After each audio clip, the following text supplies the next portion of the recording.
അപ്പോൾ നിങ്ങൾ വിചാരിക്കും എന്താ കുറേ തീപ്പെട്ടി കൊള്ളികളൊക്കെയാണെന്നില്ലേ? തീപ്പെട്ടി കൊണ്ട് കളിക്കാനല്ല ഇട്ടത്, ഇത് ഒരു ക്രിയേറ്റിവിറ്റി ഉണ്ടാക്കാനാണ്.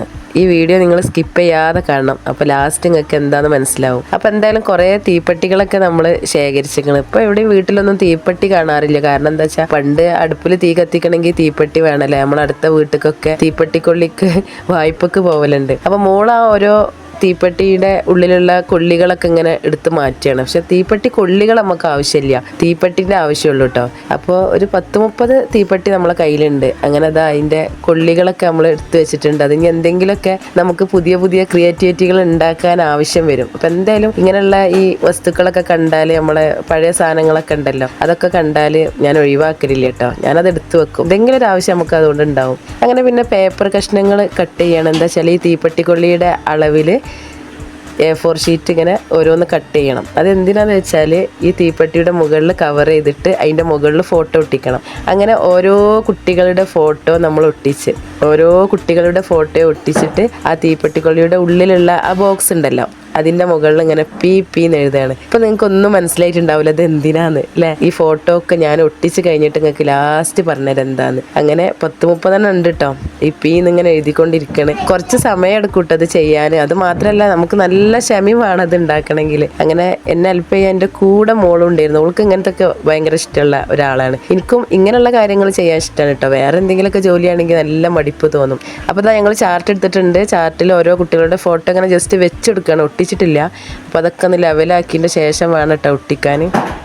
അങ്ങനെ ഓരോന്നിങ്ങനെ ലെവലാക്കിക്കൊണ്ടിരിക്കുകയാണ്. പിന്നെ ആ സെൽഫ് അറ്റൻഡൻസ് എന്ന് കണ്ടപ്പോൾ കുറച്ച് ആൾക്കാർക്ക് മനസ്സിലായിട്ടുണ്ടാവും എന്താണെന്നില്ലേ. അപ്പോൾ എന്തായാലും ലാസ്റ്റ് ഞാൻ എല്ലാം പറയും, ഇപ്പോൾ നിങ്ങൾ കണ്ടാൽ മതി കേട്ടോ. അപ്പോൾ അതാ ഓരോ കുട്ടീൻ്റെ ഫോട്ടോ ഇനി അവിടെ നമുക്ക് ഗ്ലൂ വെച്ചിട്ട് ഒട്ടിക്കണം. അപ്പോൾ അത് ഒട്ടിച്ച് ഫസ്റ്റ് മുകളിൽ എൻ്റെ ഫോട്ടോ ഉണ്ട്, നിങ്ങൾ കണ്ടോ, എൻ്റെ ഫോട്ടോ ഒട്ടിച്ച് പിന്നെ ഓരോരുത്തരത് 1 by 1 ആയിട്ട് ഇങ്ങനെ ഒട്ടിക്കുകയാണ് കേട്ടോ. കണ്ടില്ലേ? അപ്പോൾ ഇത് നമ്മളെ വീട്ടിൽ ഒട്ടിക്കാനുള്ള സാധനമല്ല, ഇതെന്തായാലും ഇവിടെ വെച്ചിരുന്നാൽ പോരെ നമുക്ക്. ഇത് നമുക്ക് എവിടെയാണോ വെക്കേണ്ടത് അവിടെ എത്തിക്കണം. അപ്പോൾ വരി നമുക്ക് പോയി വെക്കാം. അങ്ങനെ നമ്മളിവിടെ എത്തി. ഇനി ഇത് ചുമരിൽ ഒട്ടിക്കണം. ചുമരിൽ ഏറ്റവും മുകളിലൊന്നും കൊണ്ടേ നമുക്ക് ഒട്ടിക്കാൻ പറ്റില്ല, കാരണം ചെറിയ കുട്ടികളാണല്ലോ, അവർക്ക് എത്തൂലല്ലോ. അപ്പോൾ താഴെ തന്നെ ഒട്ടിക്കണം. അപ്പോൾ അങ്ങനെ ഞാൻ ഒട്ടിക്കുകയാണ് കേട്ടോ. അപ്പോൾ എന്താന്ന് കുറേ ആൾക്കാർക്ക് മനസ്സിലായിട്ടുണ്ടാവും, സെൽഫ് അറ്റൻഡൻസ്. കുട്ടികൾക്ക് സ്വയം അവരെ പ്രസൻറ്റ് മാർക്ക് ചെയ്യാനുള്ള ഒരു സംഭവമാണ്. അവർക്ക് ഭയങ്കര ഇൻട്രസ്റ്റ് ആയിരുന്നു കേട്ടോ. ഞാനത് കൊണ്ടുവന്ന് ഒട്ടിച്ചപ്പോൾ തന്നെ അവർ പ്രതീക്ഷിക്കാതെയാണല്ലോ അത്. അപ്പോൾ എന്തായാലും ആദ്യം തന്നെ ഞാൻ എൻ്റെ ഫോട്ടോ മുകളിൽ ഒട്ടിച്ചിട്ടുണ്ട്. അപ്പോൾ ഞാൻ വന്നിട്ട് ആദ്യം പ്രസൻറ്റ് എടുക്കുകയാണ്, കണ്ടില്ലേ. അപ്പോൾ അതിന് ശേഷം ഓരോരുത്തരായിട്ട് ഇങ്ങനെ പ്രസൻറ്റ് എടുക്കുകയാണ്.